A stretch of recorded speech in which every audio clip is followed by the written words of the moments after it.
Ассаламағалейкум, алып анадан туады дейтін ағайын. Жолбарыстың жүрегіне жерік болған қазақ келіндер ай, ел аузынан қалған әңгімеге тоқтала кетейік. Бәйдібек бидің екі әйелі болған. Бәйбішесінің аты Сары, Арыстан бидің қызы. Екінші әйелінің аты Зәрбет. Бірде Бәйдібек би бір топ жігітімен аңға шығады. Өзен жағалап келе жатса, қалың қамыс арасынан бір жолбарыс кездесе кетеді. Бәйдібек би жігіттеріне садақ тартпаңдар, тірідей ұстайық дейді. Жігіттері биеке өзі арлан екен, тірідей қалай ұстаймыз деп шу ете қалады. Бәрің шылбырларыңды шешіп, жалғастырып байлап маған беріңдер. Ар жағын өзім білемін дейді Бәйдібек би. Ол одан тызақ жасап алады да, атылғалы жатқан жолбарысқа жақындайды. Жолбарыс айбат шеуіп атыла бергенде, тұзақты дәлдеп лақтырып сүйрете жөнеледі.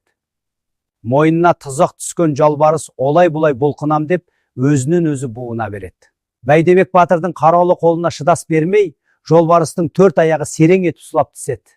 Бәйдібек қасындағы Қаумен деген палуан жігітке атыңның артына бөктеріп ала сал дейді. Олар бір ауылдың тұсынан өте бергенде ақ жаулығын желбіреткен бір әйел бұлардың соңынан тұра жүгіреді.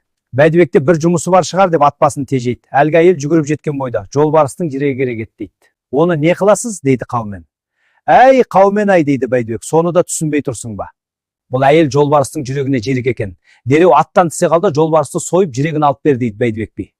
Жігіттердің бәрі аттарынан түседі. Жолбарысты жерге алып соғады да Қаумен соя бастайды. Бәйдібек әйелден жөн сұрайды. Кімнің жұрағатысыз? Қызыл бидің. Атыңыз кім? Тәуіркөз дейді әлгі әйел.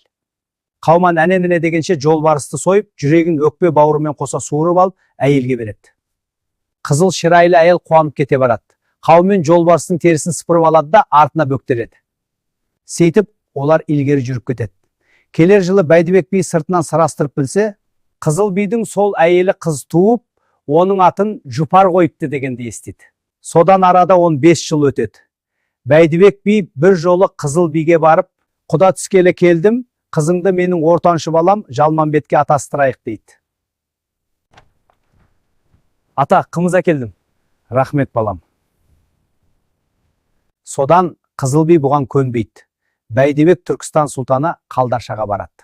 Қалдарша, қыз көп қой, неге соның қызына құмар болдыңыз, оның себебіне деп сұрайды. Мен осыдан 15 жыл бұрын Қызыл бидің әйелі Тәуіркөздің жерігін басып едім дейді. Ол Құдай алдында маған қарыздар, оның қызы маған келін болуға тиісті. Бәйдібек бидің бұл сөзінен соң Қалдарша сұлтан Қызыл бидің үйіне арнайы келіп, мән-жайды түсіндіреді. Қызыл би былай дейді, бәйбіше мен қызымнан сұрап көріңіз. Егер олар көнсе, менде қарсылық жоқ. Сұлтан енді Жұпар қыздың өзін шақырып алып сұрайды. Қыз, шешемнен сұраңыз деп төмен қарайды. Сонда Тәуіркөз бәйбіше барлық сырды былайша ақтарыпты. Жолбарыстың жүрегіне жерік болдым. Отағасы үйде жоқ еді. Билік жұмысымен ел аралап кеткен болатын. Жерігін басылмай жүргенде, ауыл сыртынан 5-6 аңшы өтіп бара жатты. Біреу жолбарысты артына бөктеріп алыпты. Көзім қызып кетті. Мыналарды Құдай айдап кездестірген шығар-ау деп. Дереу арттарынан жүгірдім. Олар тоқтады. Мен оларға жолбарыстың жүрегі керек екенін айттым. Бәйдібек батыр мен айтпай түсінді. Жігіттеріне айтып, жолбарыстың жүрегін алып бергізді.